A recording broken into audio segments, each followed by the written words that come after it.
Assalamualaikum dan salam sejahtera. Bicara pengguna menemui anda pada malam ini di saluran berita RTM dan juga di saluran TV1. Terima kasih atas kesediaan anda meluangkan masa untuk kita memberikan ruang kepada lantai bicara pada malam ini, memberikan satu penakulan dan juga tamsilan untuk fokus dan juga isu yang akan kita bawakan pada malam ini. Sudah pastinya apabila kita mendepani bahana pandemik COVID-19, banyak isu yang diperdebatkan ataupun yang diberikan pencerahan secara menyeluruh. Antara lain tentang bagaimana penularan pandemik COVID-19 ini yang berlaku di tempat kerja, khususnya di kawasan sektor industri perkilangan dan juga di sektor pembinaan. Jadi persoalan ini mungkin akan digagaskan dan juga dikorelasikan dalam satu wahana pemikiran dan juga perbincangan yang lebih jelas bersama dengan tetamu istimewa pada malam ini, iaitu Yang Berhormat Tuan Haji Awang Hashim yang juga merupakan Timbalan Menteri Sumber Manusia. Assalamualaikum. Selamat malam Yang Berhormat, apa khabar? Waalaikumsalam warahmatullahi wabarakatuh. Terima kasih bersama dengan kami. Satu perkongsian yang baik juga untuk kita gambarkan dan kita bawakan, kerana dalam hal ini Kementerian Sumber Manusia mengambil serius dan juga mengambil peduli tentang isu-isu yang melibatkan pekerja tempatan, malah pekerja asing juga. Cuma persoalan tentang selain daripada menjawat jawatan selaku Yang Berhormat Timbalan Menteri Sumber Manusia, difahamkan juga Yang Berhormat juga sebagai pengerusi Majlis Negara bagi Keselamatan dan Kesihatan Pekerjaan MNKKP. Jadi secara asas dan mukadimahnya, mungkin Yang Berhormat boleh kongsikan apakah antara peranan asas dan juga apa yang akan difokuskan oleh Majlis Negara bagi Keselamatan dan Kesihatan Pekerjaan ini. Ya, YB. Bismillahirrahmanirrahim. Alhamdulillahirabbil alamin. Wassalatu wassalamu ala asrofil anbiya'i wal mursalin wa ala alihi washabihi ajma'in. Terima kasih saudara moderator Tuan Ismail, dan saya nak mengucapkan juga kepada penerbit RTM iaitu Encik Muhammad Hakimi bin Haji Ramli, penolong penerbit Samirah Isa, Dewi Maziha Basri, pembantu penerbit Faizah Wati bin Maisa, dan juga penerbit penyelaras Muhammad Arafat bin Ku Mustafa. Dan seterusnya kepada semua kaki tangan RTM yang menjemput saya pada hari ini untuk kita membincangkan dalam satu program yang dinamakan Bicara Pengguna. Bicara Pengguna pada malam ini, dan insya-Allah kita akan berkongsi maklumat tentang tajuk iaitu Bicara Pengguna yang kita telah tetapkan pada malam ini. Itu sebagai mukadimahnya. Terima kasih juga kepada YB kerana memberikan satu penghargaan kepada kami. Sudah pasti ruang bicara kita pada malam ini nak memfokus YB kepada isu-isu berkaitan tentang keselamatan dan juga kesihatan pekerjaan. Antara lain fokus kita adalah Akta Keselamatan dan juga Kesihatan Pekerjaan, Jabatan Keselamatan dan Kesihatan Pekerjaan. Yang lebih pentingnya adalah Majlis Negara bagi Keselamatan dan Kesihatan Pekerjaan. Difahamkan YB juga sebagai pengerusi Majlis Negara bagi Keselamatan dan juga Kesihatan Pekerjaan ini. Boleh dikongsikan YB? Ya, benar sekali.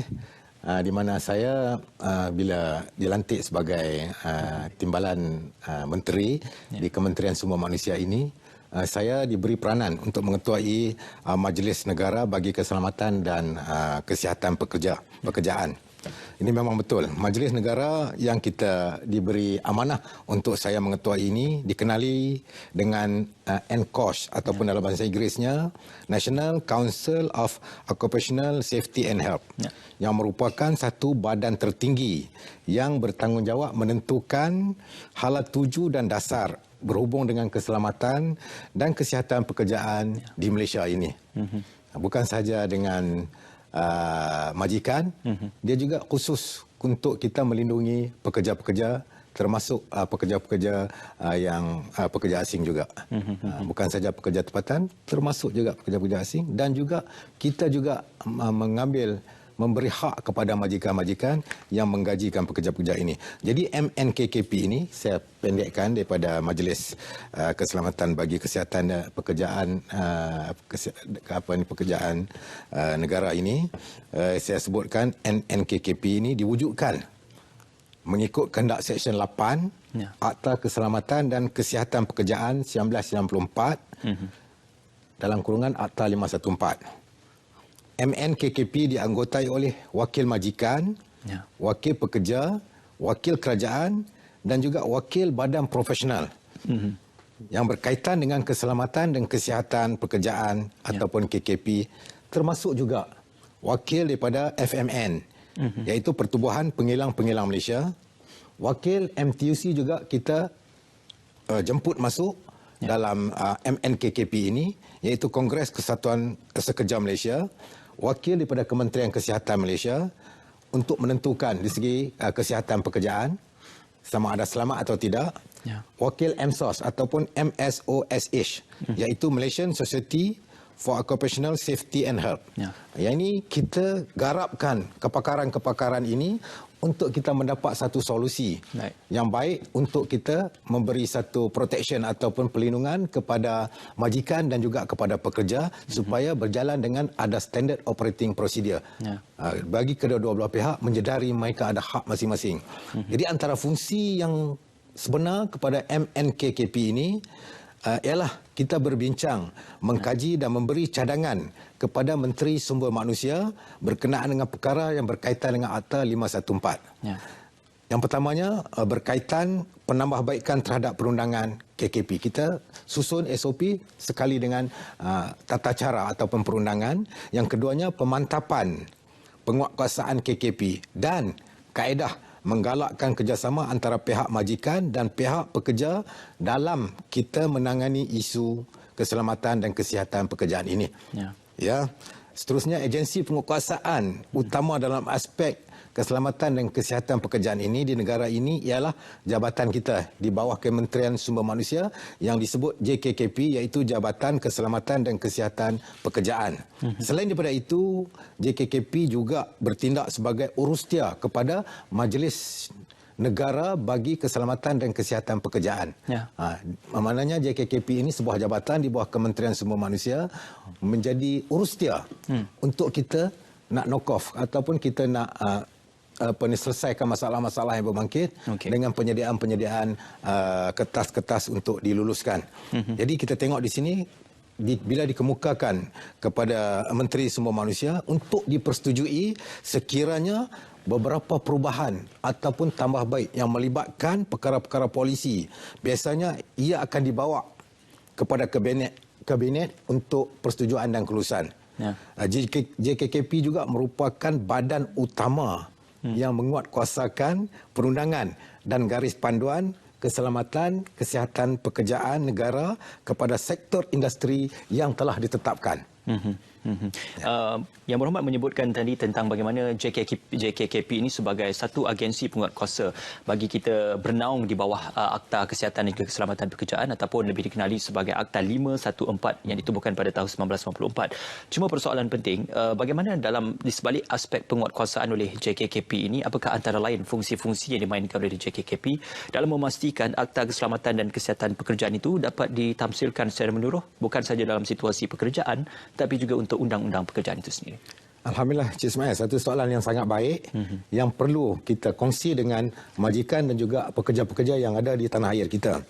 JKKP ataupun DOSH, Department of Occupational Safety and Health ini merupakan salah satu agensi penguatkuasaan di bawah Kementerian Sumber Manusia yang bertanggungjawab. Tanggungjawab utamanya ialah untuk memastikan aspek keselamatan dan kesihatan di tempat kerja dan juga majikan mengambil inisiatif supaya keselamatan dan kesihatan pekerja ini terpelihara.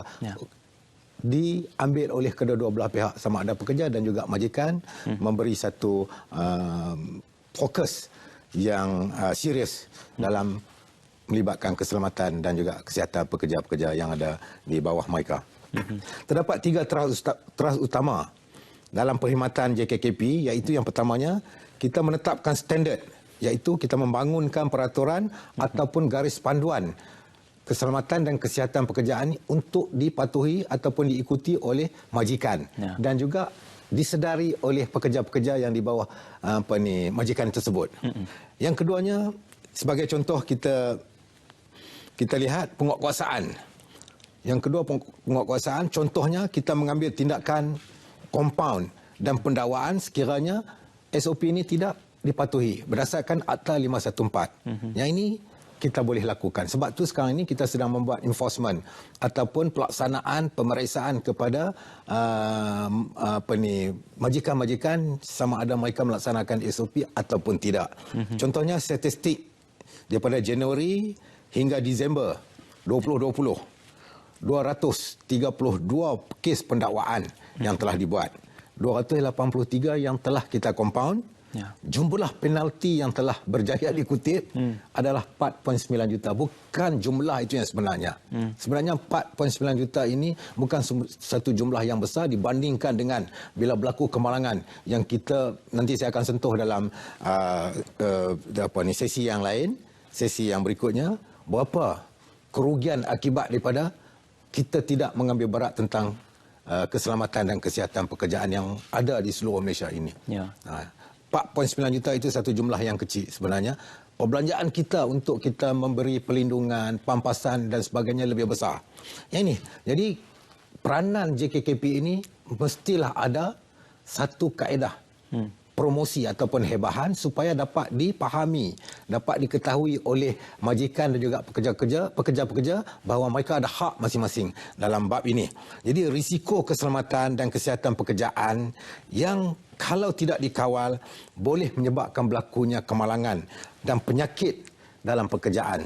Jadi sini kita melihat sebagai contoh pada tahun 2019 sebanyak 578 kes kemalangan maut telah berlaku, 40,811 kemalangan dan 9,860 kes penyakit pekerjaan yang berpunca daripada aktiviti pekerjaan yang telah dilaporkan kepada kita. Ya. Jadi bila kita dapat angka-angka seperti ini, JKKP akan membuat semakan, membuat inspection sama ada SOP ini diikuti ataupun SOP ini belum mencapai ke tahap yang boleh memberi perlindungan kepada pekerja. Jadi kita akan buat penambahbaikan yang ini.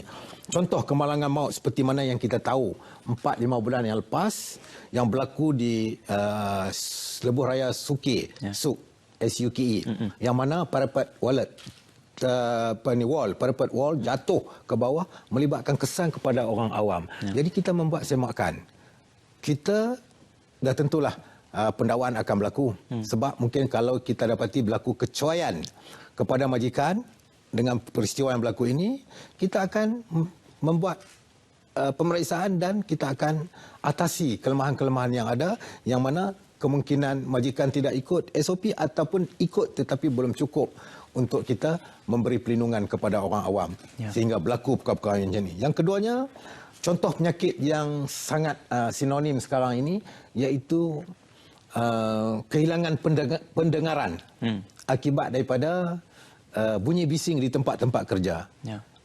Saya bercakap dengan majikan-majikan, mesti ada satu kaedah bagaimana kita nak, sebab penyakit kehilangan pendengaran ini dia memakan masa 5-6 tahun, 7 tahun baru kesan dia akan dapat kepada pekerja tersebut. Ya, disability. Yes. Yang ini yang kita kena beri peringatan kepada majikan dan satu SOP yang perlu kita bangunkan, kita bina supaya perkara-perkara ini tidak akan berlaku, tidak akan berkesan kepada pekerja-pekerja selepas 5-6 tahun dia bekerja akibat daripada bunyi bising mesin-mesin yang ada di factory-factory tersebut. Ya, sudah pasti YB di tempat kerja banyak berlaku ancaman ataupun risiko kemalangan dan juga beberapa perkara, khususnya persekitaran yang sihat, selamat dan kondusif perlu untuk dipastikan di tempat kerja. Cuma persoalan tentang tidak kira dalam kategori kola biru ataupun kola putih, sudah pasti persekitaran yang kondusif dan juga selamat itu perlu disediakan oleh majikan dan juga di tempat kerja. Jadi persoalan tentang isu undang-undang dan juga penguatkuasaan undang-undang ini perlu untuk dijelaskan secara bersama. Ya, bersua kembali dalam bicara pengguna di saluran berita RTM dan juga di TV1. Sudah pastinya kita akan memberikan beberapa isu dan juga carta pengguna yang mana mendasari isu-isu yang bersangkut paut dengan pengguna, dan sudah pasti pada malam ini kita akan gambarkan bersama dengan anda dan juga kita terjemahkan bersama dengan anda apakah yang sedang menjadi tular dalam kalangan pengguna buat ketika ini. Jom kita saksikan carta pengguna seketika ini.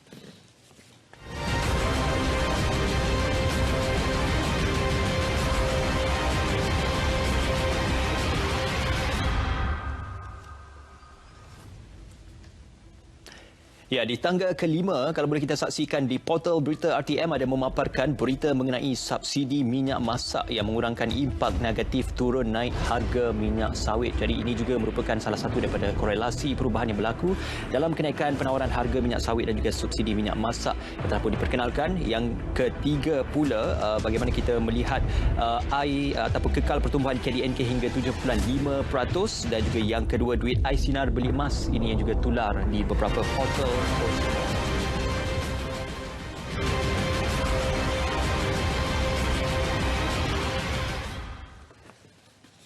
Ya, itu dia tadi carta pengguna yang kami bawakan bersama dengan anda. Sudah pastinya isu-isu yang tular dalam kalangan pengguna. Kita kembali untuk menyambung dan juga memberikan suluhan yang lebih jelas terhadap aspek perbincangan kita pada malam ini. Sudah pastinya fokus utama kita adalah keselamatan dan juga kesihatan pekerjaan. Masih lagi bersama dengan Yang Berhormat Tuan Haji Awang Hashim yang juga merupakan Timbalan Menteri Sumber Manusia. YB, ini satu perkara yang cukup molek untuk diperjelaskan secara lanjut kerana sebentar tadi Yang Berhormat ada menyebut berkenaan tentang bahana yang berlaku di tempat kerja dan juga jumlah kerugian yang terpaksa diberikan ataupun dituntut. Jadi mungkin korelasi daripada perkara itu, apakah sebenarnya yang menjadi isu dalam institusi yang dinaungi oleh Jabatan Kesihatan dan Keselamatan Pekerjaan ini? Terima kasih Cik Ismail. Ini perlu kita kongsi berkenaan dengan kesan kemalangan yang berlaku, iaitu dan juga penyakit pekerjaan yang mereka terlibat apabila SOP tidak dipatuhi ataupun tidak menepati apa yang dikehendaki. Iaitu kita tengok disebabkan ini menyebabkan kerugian kepada industri dan juga negara tersebut. Kita tengok bila kemusnahan kilang atau jentera melibatkan kerugian. Insurans terpaksa membelanjakan untuk membayar pempasan. Ini juga satu kerugian. Pembiayaan kos dan juga rawatan perubatan apabila berlaku sesuatu penyakit yang dihinggapi oleh disebabkan pekerjaan mereka. Jadi kita tengok pampasan yang terpaksa dikeluarkan per keso saja. Satu syarikat kerajaan yang melindungi pekerja-pekerja dengan membayar pampasan pada tahun 2019. Per keso telah membayar pampasan berjumlah 4.2 bilion bagi kes kemalangan dan penyakit berkaitan pekerjaan. 4.2 bilion adalah satu jumlah yang sangat besar. Jumlah yang sangat besar ini sekiranya kalau kita beri satu protection kepada SOP, semua pihak memberi kerjasama, akhirnya kita dapat mengurangkan kemalangan dan juga penyakit ini, maka duit 4.2 bilion ini mungkin kita boleh salurkan pada sektor yang lain seperti pendidikan dan juga sektor-sektor yang boleh kita membangunkan ekonomi negara. Jadi menyebabkan bila berlaku kemalangan dan juga kesihatan pekerja kepada pekerja-pekerja ini, kita akan definitely by hook by crook kita cannot run away from that. Mesti kita akan kehilangan productivity, akan berkurang. Potensi yang boleh menjejaskan imej negara itu sendiri kerana kita lacking on this area. Maknanya kita tak ambil berat. Ini yang JKKP berperanan besar untuk menaikkan imej negara dan juga memberi pelindungan kepada majikan dan juga kepada pekerja-pekerja yang ada di Malaysia. Jadi balik kepada yang soalan perundangan tadi. Jadi saya nak menyentuh juga. Perundangan merupakan satu isu utama kepada majikan dan juga pekerjaan bagi mereka dilindungi kedua-dua belah pihak. Iaitu kita tengok dalam aspek keselamatan dan kesihatan pekerja di Malaysia ini, kita ada akta, iaitu Akta Keselamatan dan Kesihatan Pekerja 1994, Akta 514. Jadi akta ini kita guna bukan kita untuk nak menindas mana-mana pihak, bukan untuk kita buat offense atau mendakwa mana-mana pihak, tetapi akta ini adalah untuk kita lebihkan lagi produktiviti kita, memberi perlindungan kepada majikan sekiranya ada eksploitasi dan juga memberi perlindungan kepada pekerja-pekerja supaya mereka boleh meningkatkan produktiviti, kualiti bekerja. Akhirnya negara akan mendapat manfaat hasil daripada teknologi yang mereka ada ini. Ini yang kita tengok. Pada amnya akta ini terpakai pada semua tempat kerja, semua sektor terpakai. Dalam negara kita, sektor pelandangan, sektor pertanian, sektor manufacturing, factory ataupun essential service, semua kecuali dua, iaitu Angkatan Tentera dan juga pekerjaan di atas kapal, iaitu maritime. Dia ada SOP dia sendiri. Yang ini kita tak boleh orang kata melibatkan diri kerana mereka ada SOP. Tentera dia ada SOP dia sendiri. Security, safety dan sebagainya, begitu juga maritime. Mereka ada SOP mereka sendiri kerana ini untuk melindungi kru-kru yang terlibat dalam kapal tersebut. Jadi kita melihat kepada ini, antara lain Akta 514 ini menetapkan tanggungjawab majikan. Maknanya Akta 514 ini terus memberi satu peranan kepada majikan bagi menyediakan prosedur kerja selamat ataupun safe working procedure, SWP, untuk mereka menjalankan sebarang aktiviti kerja. Yang keduanya, memberi maklumat dan latihan keselamatan dan kesihatan pekerjaan kepada pekerja-pekerja mereka. Ini tanggungjawab majikan. Ketiganya, majikan perlu memastikan keselamatan dan kesihatan pekerja mereka dan juga orang lain. Orang lain ini termasuk orang awam. Seperti mana yang saya sebut tadi, contoh para pelat wall yang jatuh. Keselamatan bangunan. Keselamatan bangunan. Akibat kelalaian kita, kecawian kita, orang awam yang tidak ada kena-mengena terlibat. Yang ini juga majikan perlu ambil perhatian, bukan saja pekerja, orang lain juga yang mereka perlu beri perhatian, kerana kita tak nak orang lain yang tidak terlibat dengan ini terjejas akibat aktiviti kerja yang dibuat oleh majikan ini. Contohnya, keselamatan orang awam yang mungkin terdedah kepada risiko kemalangan apabila melalui projek pembinaan jejantah seperti yang saya sebut tadi. Yang ini juga menjadi satu isu pada ketika dulu. InsyaAllah, kita JKKP telah mengambil tindakan untuk kita melihat di mana kelemahan-kelemahan yang ada sehingga berlakunya perkara seperti ini. Ya, apa yang disebutkan oleh YB tadi, Akta Keselamatan dan Kesihatan Pekerjaan ini bukan saja mengawal selia aktiviti dan juga modus operandi dalam sektor dan juga pelaksanaan pekerjaan itu sendiri, tetapi juga lebih kepada akta dalam menilai keselamatan dan juga khusus kepada di bangunan, kilang dan juga jentera termaktub di bawah Akta 514 ini. Cuma persoalan yang penting, kalau tadi disebutkan tentang Jabatan Keselamatan dan juga Kesihatan Pekerjaan, kita sedia maklum apa yang diberikan perhatian pada ketika ini di peringkat global ialah isu pandemik COVID-19. Malah ada juga ditularkan dan juga disebutkan oleh yang berbahagia Tan Sri Dr. Hisham Abdullah bahawasanya banyak isu-isu penularan pandemik COVID-19 berlaku di kawasan kilang dan juga di tempat kerja yang melibatkan pekerja asing. Mungkin dalam hal ini, apakah peranan JKKP dalam mendepani pandemik COVID-19, YB? Sangat penting. Sangat penting peranan JKKP bila kita menghadapi pandemik COVID-19. Saya nak menyentuh satu lagi seksyen 24. Seksyen 24 ini yang juga ada kaitan dengan Akta 514 juga menetapkan bertanggungjawabkan pekerja. Contohnya, mereka melaksanakan kerja dengan mengikut prosedur yang ditetapkan. Memakai peralatan perlindungan diri, PPE juga itu SOP, seperti kasut dan topi keselamatan di tempat construction, tempat pembinaan. Memberi perhatian kepada kerja yang dilakukan. Maknanya dia fokus supaya dia tidak lalai, dia serius memberi perhatian kepada kerjanya supaya tidak timbul disebab daripada kelalaiannya menyebabkan berlaku kemalangan. Yang ini juga pekerja kena beri perhatian agar tidak membahayakan diri sendiri dan juga orang lain. Jadi mereka perlu melaporkan kepada majikan sekiranya ada tempat-tempat yang dikesan boleh menimbulkan berbahaya kepada pekerja dan juga kepada orang lain. Mereka boleh melaporkan kepada majikan supaya tindakan segera boleh diambil. Contohnya, bahagian jentera yang berputar, tidak ada hadang. Jadi pekerja ini boleh melaporkan kepada majikan supaya tindakan segera diambil. Ini juga termasuk dalam Seksyen 24 Akta 514, iaitu tanggungjawab pekerja. Tadi tanggungjawab majikan, ini tanggungjawab pekerja. Jadi yang ini, bila ada kerjasama tripartite. Tripartite ini maksudnya kerajaan, pekerja dan majikan. Tiga parti. Bila berlaku satu kolaborasi ini, insya-Allah kita akan dapat mengurangkan dan juga kemalangan. Kita juga dapat mengurangkan kos yang ditanggung apabila berlaku sesuatu menyebabkan pampasan terpaksa dibayar. Jadi kita tengok. Yang ini satu lagi saya nak sebut. Pada masa ini dalam Akta 514 ini, pegawai keselamatan dan kesihatan yang terdapat dalam negara kita sebanyak 5,180 Safety, Health and Health Officer yang berdaftar dengan JKKP. Jadi untuk ini saya nak bagi sedikit penerangan. Safety and Health Officer ini bertanggungjawab membantu majikan memastikan keselamatan dan kesihatan di tempat kerja masing-masing.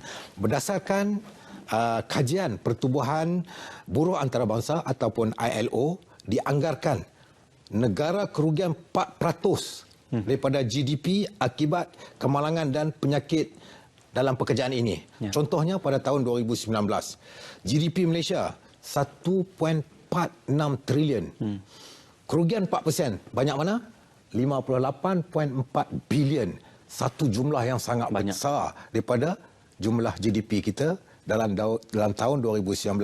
Jadi kalau 58.4 bilion, kita boleh reduce atau boleh kurangkan kemalangan ini yang kita terpaksa tanggung oleh negara ini kepada 50%. Kita dah jimat 30 bilion dan 30 bilion ini macam saya sebut tadi boleh dipindahkan ke sektor-sektor yang lebih memerlukan, terutamanya pendidikan, pembangunan lisan, ketenteraan dan juga pertanian dan sebagainya. Jadi berdasarkan angka ini, KKP, keselamatan dan kesihatan pekerjaan adalah sangat penting. Ini angka yang telah dikeluarkan oleh satu badan di International Labour Organization, United Nations. Bukan kita yang buat. Jadi perbelanjaan yang sangat besar. Ya. Boleh saya simpulkan prevention is better than compensation. Yes, itu satu perkara yang perlu ditelami dan juga diselami secara bersama kerana sudah pasti kerugian itu boleh dichannelkan ataupun boleh disalurkan kepada beberapa perkara yang lebih penting. Seketika nanti kita akan kembali YB untuk kita bercakap lebih lanjut tentang dalam menghadapi pandemik COVID-19 apakah yang dilaksanakan oleh Jabatan Kesihatan dan juga Keselamatan Pekerjaan. Bersama kembali dalam bicara pengguna di saluran berita RTM dan juga di TV1. Pengguna yang cakna adalah pengguna yang peka dengan haknya sama ada di tempat kerja ataupun di tempat awam yang mana tertakluk di bawah Akta Keselamatan dan juga Kesihatan Pekerjaan 1994. Cuma persoalannya yang lebih penting YB-nya adalah untuk kita memberikan suruhan yang lebih jelas terhadap bagaimana peranan yang dimainkan oleh Jabatan Keselamatan dan juga Kesihatan Pekerjaan, juga Jabatan Tenaga Kerja, yang mana dua agensi yang digerakkan, task force yang di bawah Kementerian Sumber Manusia untuk turut sama-sama menjalankan dan juga melaksanakan Akta 342 iaitu Akta Kawalan dan juga Pencegahan Penyakit Berjangkit. Jadi apa yang boleh dikongsikan dalam peranan dua agensi ini dalam melaksanakan Akta 342 YB? Antara peranan yang kita sedang kita lakukan bila kita menghadapi pandemik COVID-19 ini, JKKP dalam perkara ini telah bekerjasama dengan MITI dalam pembangunan prosedur operasi standard ini dalam Perintah Kawalan Pergerakan yang dipanggil SOP PKP. Sektor penghilangan dan pembuatan yang dikeluarkan oleh Majlis Keselamatan Negara ataupun MKN, dan kita juga membangunkan sistem pelaporan kendiri ataupun self-assessment dalam talian berkenaan pematuhan SOP PKP sektor penghilangan dan pembuatan. Pihak industri perlu membuat pelaporan mingguan secara atas talian menerusi platform COVID-19 Information Management System ataupun CIMS 3.0 yang dikendalikan oleh Kementerian Perdagangan, Antarabangsa dan Industri ataupun MITI. Selain itu, bagi membendung penularan pandemik COVID-19, Akta Pencegahan dan Pengawalan Penyakit Berjangkit 1988, Akta 342 dikuatkuasakan oleh Kementerian Kesihatan Malaysia KKM melalui task force yang dianggotai oleh pelbagai agensi. Bagi pihak KSM yang terlibat secara langsung dalam task force ini adalah Jabatan Tenaga Kerja dan juga Jabatan Keselamatan dan Kesihatan Pekerjaan. Bersama dengan PDRM, Jabatan Immigration, RELA dan juga lain-lain agensi yang dijemput sekali. Jadi Jabatan Keselamatan dan Kesihatan dan Pekerjaan Malaysia ataupun JKKP ini dan juga Jabatan Tenaga Kerja merupakan dua agensi yang sangat penting di bawah KSM yang terlibat dalam protection ataupun Akta 342 yang dilaksanakan oleh KKM dalam menganggotai task force tersebut telah diberi kuasa penurunan kepada JTK dan juga pegawai-pegawai JKKP ini untuk mereka menguatkuasakan Akta 342. 342 ini. Bukan saja kepada PDRM, kepada JTK dan juga kepada JKKP juga kuasa diberi untuk tindakan, untuk mereka melaksanakan, untuk enforcement kepada mereka-mereka yang tidak melaksanakan SOP PKP yang telah ditetapkan. Itulah peranan yang paling besar. Fokus utama penguatkuasaan JKKP adalah kepada sektor penghilangan dan juga sesuai dengan pengalaman serta kepakaran JKKP dalam membuat penguatkuasaan keselamatan dan kesihatan pekerjaan dalam sektor ini. Itu fokus yang diberi dalam task force ini kepada JTK dan juga JKKP.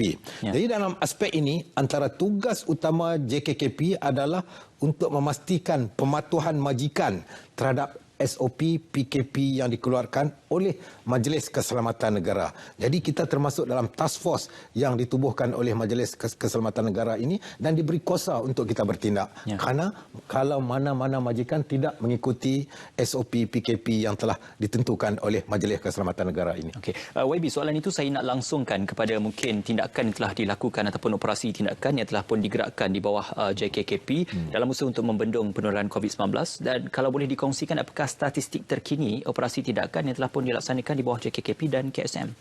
Terima kasih. Soalan yang saya rasa sangat bersangkut baik apabila kita melihat kepada statistik dan juga tindakan-tindakan yang telah diambil. Bagi tempoh 4 Mei 2020 hingga 17 Januari 2021, lebih 3.5 juta pelaporan pematuhan SOP PKP di sektor penghilangan dan pembuatan telah diterima oleh JKKP, dan pelaporan ini kita analisis.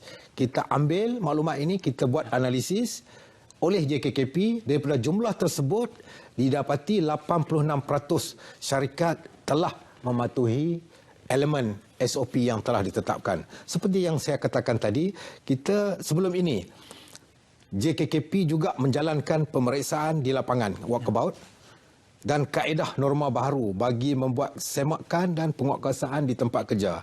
Bagi tempoh 11 Mei 2020 hingga 17 Januari 2021, sebanyak 19,417 tempat kerja telah diperiksa oleh JKKP. Di mananya kita turun di lapangan secara operasi. Hari ini pagi pun kami ada turun di lapangan. Secara semakan ini kita buat juga dalam talian bagi kita melihat pematuhan oleh majikan terhadap SOP yang telah ditetapkan. Hasil daripada pemeriksaan ini dan semakan tersebut yang kita telah buat didapati 16,026 ataupun 83% majikan telah mematuhi elemen SOP ini. 3,373 ataupun 17% kami telah beri amaran dan arahan bertulis kepada majikan. Manakala 18 majikan dirujuk kepada Kementerian Kesihatan Malaysia bagi tujuan tindakan lanjut di bawah Akta Pencegahan dan Pengawalan Penyakit Berjangkit 1988 Akta 342, iaitu bagi tindakan sama ada kita bawa ke mahkamah ataupun kompaun perlu diberi supaya menyedari tanggungjawab majikan tidak memandang rendah kepada SOP PKP yang telah kita tetapkan ini. Betul. Sudah pastinya dalam hal ini apa yang telah dilakukan, arahan pematuhan yang dikeluarkan oleh pihak Kementerian Sumber Manusia dalam memastikan majikan mematuhi setiap yang arahan yang dikeluarkan di bawah Akta Keselamatan dan juga Kesihatan Pekerjaan dan juga Akta Kawalan dan juga Pencegahan Penyakit Berjangkit ini turut dipatuhi oleh para majikan dan pekerja. Dan itu juga bersangkut paut dengan SOP yang dikeluarkan oleh MKN dalam pematuhan PKP. Jadi bagaimanakah dalam hal ini, apakah peranan yang boleh dimainkan oleh majikan dan pekerja sebagai sinergi bersama dalam pematuhan kepada SOP seperti penjarakan fizikal, memakai bertutup separuh muka dan juga mematuhi bukan saja akta yang disebutkan di bawah Akta Kawalan ataupun Akta Keselamatan dan Kesihatan Pekerjaan. Kita tengok bila kita balik kepada soalan yang dibangkitkan, iaitu keperluan kepada majikan dan juga pekerja untuk kita nak mengekang penularan COVID-19 ini. Bagaimana? Antara langkah yang utama yang kita telah ambil, diambil oleh majikan bagi mengekangkan penularan COVID-19 ini di tempat kerja, termasuklah membuat perancangan dan agihan tugas bagi melaksanakan langkah kawalan penularan COVID-19 di tempat kerja. Saya ulang, membuat perancangan dan agihan. Yang ini penting, kena ada planning. Dan juga kita kena ada agihan kepada tugas-tugas bagi melaksanakan langkah kawalan penularan COVID-19 ini. Dengan bertujuan untuk majikan sentiasa peka dan perlu sentiasa merujuk kepada SOP yang dikeluarkan oleh Majlis Keselamatan Negara. Pepatah Inggeris ada mengatakan, if you fail to plan, you plan to fail. Melaksanakan program sebaran maklumat juga merupakan tanggungjawab kepada JKKP dan juga pekerja majikan tripartite yang saya sebut tadi berkaitan kaedah pencegahan dan juga kawalan COVID-19. Kaedah ini perlu kita terang. Bagaimana kita nak mengawal penularan COVID-19 ini di antara tiga parti, pihak JKKP iaitu pihak kerajaan, majikan dan juga pekerja ini termasuklah kesatuan sekerja mesti bergabung. Kolaborasi ini boleh mengeluarkan satu hasil kesedaran kepada pengguna di segi apa yang kita sedang hadapi, iaitu musuh yang kita tidak nampak. Kalau senang saya nampak Encik Ismail, saya tahu dia pakai jaket biru, begini, tie begini. Saya tahu bagaimana menghadapi Encik Ismail. Tapi COVID-19 satu krisis yang kita tidak nampak. Bila kita tidak nampak, maknanya perkara-perkara ini ada. Hari-hari orang meninggal. Hari-hari orang terlibat. Berjuta seluruh dunia yang terlibat disebabkan oleh krisis pandemik COVID-19 ini. Mata kasar secara fizikal kita boleh melihat pandemik COVID-19. Ini satu perdebatan yang bersifat resiprokal YB, kerana ada yang menyatakan bahawasanya jika tidak dibuka sektor pekerjaan maka akan terjejas dari segi keuntungan kepada industri, majikan dan juga syarikat itu sendiri. Namun jika dibuka, pematuhan kepada SOP itu dirasakan amat ketat bagi majikan ataupun amat sukar untuk dipatuhi oleh majikan. Jadi mungkin YB dalam kesempatan ini nasihat adalah diberikan kerana menilai isu ini, isu keselamatan dan juga kesihatan adalah penting berbanding tentang isu pelaksanaan operasi. YB. Kalau nak dikatakan majikan mendapat keuntungan hasil daripada apa yang mereka tidak lakukan, bila kita telah menyarankan supaya majikan-majikan melaksanakan SOP yang telah dikeluarkan oleh MKN ini, saya rasa perkara ini agak kabur. Kerana apa? Kerana bila berlaku kemalangan dan kesihatan, dia akan melibatkan satu kerugian. Dia akan melibatkan produktiviti yang semakin rendah. Ini dan juga kesan kepada perbelanjaan untuk pekerja-pekerja itu sendiri yang sudah demoralized because of dia penyakit. Dia dapat penyakit, dia demoralized. Jadi macam mana nak ada produktiviti yang tinggi menyebabkan majikan tidak akan dapat mengeluarkan produk yang berkualiti dan tinggi bagi mereka mendapat keuntungan. Operation pun collapse. Jadi ini kita melihat sebenarnya kita membantu majikan. SOP ini membantu majikan. Sebab itu kita katakan dalam kita menghadapi pandemik COVID-19 ini, ujian saringan mesti diberikan kepada setiap pekerja. Iaitu swab test, termasuk pekerja-pekerja asing, supaya mereka tidak terjangkit atau menjangkiti orang lain. Menyebabkan, tadi kita tengok, dia punya demoralize. Operasi mereka akan menurun. Menyebabkan majikan tidak gagal mendapat satu keuntungan yang lebih dan juga produktiviti yang berkualiti tinggi. Jadi di bawah Akta Pengawalan Pencegahan Penyakit Berjangkit Akta 342 ini, kita telah meletakkan satu Akta Standard Minimum Perumahan dan Pekerja dan Kemudahan Pekerja, iaitu Akta 446 yang telah dilancarkan pada 1 Januari hari itu, supaya ini juga akan ada kaitan dengan penempatan pekerja-pekerja, terutamanya pekerja-pekerja asing yang duduk di hostel-hostel, supaya mereka mengambil pandangan serius melihat kepada perkara ini dengan lebih besar. Kerana bila berlaku satu jumlah yang besar dalam tempat tinggal, sebuah rumah 20 orang, 30 orang, di situ tidak ada pengawalan SOP, distancing dan juga orang kata social distancing, akan memudahkan lagi penyakit berjangkit ini merebak akibat daripada kita mementingkan keuntungan tanpa kita menghiraukan penyakit yang sedang merebak. Sebab tu Akta 446 ini menjadi satu akta yang penting oleh MOHR, sedang kita melaksanakan, sedang kita emphasize to enforce this 446 Act ini. Memang benar YB, saya kira dalam hal ini kenyataan oleh Yang Berhormat Menteri Sumber Manusia juga ada menyebut dan juga menyentuh tentang kediaman pekerja, khususnya pekerja-pekerja asing itu. Seketika nanti kita akan membawakan lebih banyak lagi pengisian dan juga seluruhan yang lebih mendalam terhadap isu kita pada malam ini. Ya, anda masih lagi bersama kami dalam Bicara Pengguna di saluran Berita RTM dan di TV1. Ayuh, mari sama-sama kita saksikan nombor 1 dalam carta pengguna untuk malam ini. Perintah Kawalan Pergerakan perlu imbangi ekonomi dan kesihatan. Itu yang telah pun dinyatakan di Berita Harian. Keputusan melaksanakan Perintah Kawalan Pergerakan PKP kali kedua dengan memberi kelonggaran tertentu terutama bagi sektor ekonomi.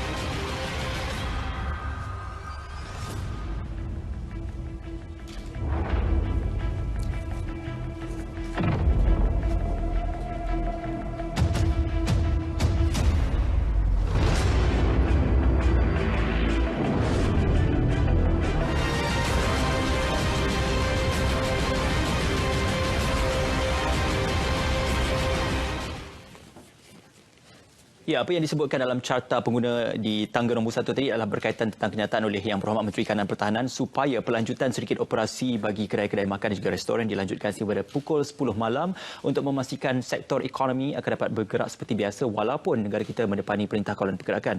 Masih lagi bersama dengan Yang Berhormat Tuan Haji Awang Hashim untuk kita bercakap tentang keselamatan dan juga kesihatan pekerjaan YB. Ini satu perkara yang cukup penting kerana SOP yang perlu dipatuhi oleh majikan dan pekerja di tempat kerja adalah SOP yang telah pun digagaskan oleh pihak MKN dan juga KKM. Jadi, apakah terdapat perbezaan ataupun masih lagi dalam kerangka yang sama, YB? Terima kasih, Cik Ismail. Pihak majikan dia perlu memastikan penjarakan fizikal itu dipatuhi. Ya. Yang keduanya, pihak majikan juga perlu menyediakan PPE ataupun alat untuk pemeriksaan suhu badan supaya kita selalu dalam keadaan alert ataupun kita sedar kita ni dalam keadaan suhu badan yang normal. Tidak melebihi daripada suhu biasa iaitu 37.5 dan sudah consider kita sudah ada satu simptom demam dan sebagainya. Jadi bagi pekerja pula mereka harus meningkatkan penjagaan kebersihan diri mengikuti langkah asas yang disarankan oleh Kementerian Kesihatan iaitu elakkan 3C. Yang pertamanya crowded place, confined space, close conversation serta mengamalkan 3W. Wash, wear and warn. Ya. Jadi selain daripada itu, pekerja juga perlu mematuhi langkah-langkah pencegahan COVID-19 yang dilaksanakan oleh majikan di tempat kerja. Yang telah kita sebut banyak benda tadi, perkara langkah pencegahan oleh majikan dan juga oleh yang telah ditentukan oleh JKKP supaya mudah menjadi kemudahan kepada majikan dan juga pekerja untuk kita mencegah daripada pandemik COVID-19 ini daripada merebak. Dan kita tidak akan menjadi punca kepada merebaknya pandemik COVID-19 ini. Kita merupakan penghalang kepada merebakkan COVID-19 ini. Ya. Itu isu yang perlu diberi keutamaan kerana walaupun kita mendepani Perintah Kawalan Pergerakan dan masing-masing diingatkan supaya berada di rumah dan tidak keluar dari rumah, malah tidak melakukan sebarang aktiviti sosial yang boleh menjerumuskan kepada pandemik ini. Namun isu tentang penurunan di tempat kerja ini adalah isu yang dilihat sebagai utama kerana bermula di tempat kerja boleh merebak ke kawasan kediaman atau boleh merebak ke dalam komuniti sendiri. Jadi apakah dalam hal ini pihak KSM dan juga pihak JKKP juga memberikan kegusaran sedikit tentang pelaksanaan oleh majikan dan juga pekerja di tempat kerja, YB? Saya suka kaitkan daripada satu pepatah Inggeris yang disebut oleh Cik Ismail pagi tadi di peringkat awal tadi iaitu prevention is better than cure. Ya. Ini adalah satu istilah yang sangat baik. Kita cuba mengelakkan diri kita sebelum kita mendapat penyakit. Ya. Jadi apa dia? Sebagai penyelesaian jangka masa panjang, industri di negara ini perlu meningkatkan kerjasama sesama mereka melalui persatuan industri untuk terus memantapkan tahap keselamatan dan kesihatan pekerjaan. Termasuk dalam aspek pencegahan COVID-19. Ini juga perlu ada kolaborasi di antara kesemua pihak.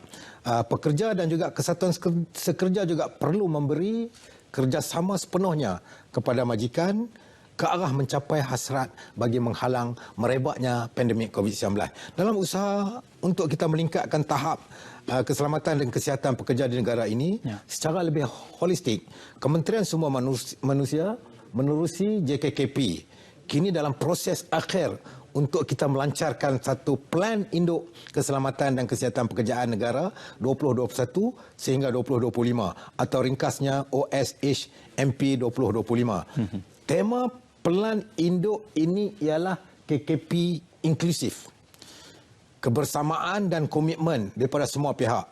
Ini adalah selaras dengan semangat tripartite yang menekankan perlunya kerjasama erat antara kerajaan, majikan dan pekerja ke arah mencapai matlamat mewujudkan persekitaran kerja yang selamat, sihat, harmoni, kondusif. Kondusif ni maksudnya bukan saja di tempat kerja. Ketika perjalanan daripada rumah ke tempat kerja atas bas juga perlu kondusif. Perlu perhatian daripada majikan. Dan juga seperti yang saya sebut tadi di tempat tinggal, hostel. Yang mana kita dapati ada tempat-tempat yang sebuah rumah berlaku sehingga 30 orang. Jadi ini berlaku satu mempercepatkan penyebaran. Yang ini tindak-tindakan perlu kita ambil supaya perkara-perkara ini tidak menjadi punca kepada merebaknya penyakit. Jadi dengan keadaan ini produktif daripada kepentingan pekerja itu sendiri yang perlu kita gagaskan supaya mereka sedar. Ini adalah tanggungjawab mereka dan juga tanggungjawab majikan itu sendiri sebagai membantu negara dalam kita menghadapi krisis pandemik COVID-19 ini. Saya juga meminta majikan yang mana pekerjanya dikesan positif COVID-19 segera membuat laporan kepada Kementerian Kesihatan Malaysia dan tidak menyembunyikan kes ini. Ada yang menyembunyikan kes. Jadi macam mana kita nak menghalang daripada merebaknya COVID-19 ini kalau majikan-majikan bertindak seperti ini. Jadi berilah kerjasama. Selain daripada pelbagai usaha yang kita garapkan ini, kita juga meningkatkan tahap keselamatan, tahap kesihatan pekerja yang mana kita selalu berbincang dengan majikan bagi membendung penularan pandemik COVID-19 ini. Kita jangan lupa untuk sama-sama berdoa kepada Allah Subhanahu Wa Taala agar rakyat dan negara yang kita cintai ini sentiasa dirahmati Allah dan dijauhkan daripada bala bencana. Kita perlu sedar, manusia merancang dan Allah juga merancang. Dan Allah juga sebaik-sebaik perancang. Saya juga berharap agar ujian pandemik COVID-19 ini akan berakhir pada kadar segera. Amin. InsyaAllah, mudah-mudahan. YB, sebelum kita berakhir, apakah antara laluan dan juga saluran yang boleh digunakan oleh majikan, pekerja ataupun pengguna ataupun orang awam sendiri untuk menyalurkan aduan mereka kepada JKKP khususnya, YB? Memang kita sudah menyediakan satu laluan line yang khusus untuk aduan dibuat oleh sama ada majikan ataupun para pekerja yang mereka dapati mereka tidak ada perlindungan daripada di segi SOP dan sebagainya. Yang pertamanya melalui telefon general line ataupun line arm yang mana kita sebut ini 03 888 3x8 65343. Saya ulang lagi sekali, 03 888 65343. Email projkkp@mohr.gov.my. Semua huruf kecil. Jadi senang, semua faham. Dan laman web kita juga ada, iaitu www.dosh.gov.my. Jadi itu talian-talian yang kita sediakan untuk mereka berperanan bagi membantu kita menghadapi pandemik COVID-19 ini. InsyaAllah, mudah-mudahan YB satu perkongsian yang baik juga. Terima kasih kerana bersama kami dalam Bicara Pengguna pada malam ini. Diharapkan mungkin perkongsian daripada Kementerian Semua Manusia dan Jabatan Keselamatan juga Kesihatan Pekerjaan itu dapat membantu anda untuk merungkai segala isu tentang isu keselamatan dan juga kesihatan pekerjaan khusus di tempat kerja, malah bangunan yang disediakan untuk orang awam, malah bangunan yang disediakan untuk para pekerja dan juga majikan juga. Terima kasih diucapkan sekali lagi kepada Yang Berhormat Tuan Haji Awang Hashim, Timbalan Menteri Sumber Manusia, kerana bersama dengan kami pada malam ini. Terima kasih Kementerian Sumber Manusia dan terima kasih kepada Jabatan Keselamatan dan Kesihatan Pekerjaan kerana berkongsikan perbincangan dan juga seluruh yang mendalam berkaitan tentang isu keselamatan dan kesihatan pekerjaan. Dan juga terima kasih atas kesetiaan anda bersama kami di saluran berita RTM dan TV1. Kita bersua sekali lagi dalam Bicara Pengguna pada lain masa, insyaAllah. Assalamualaikum. Selamat malam.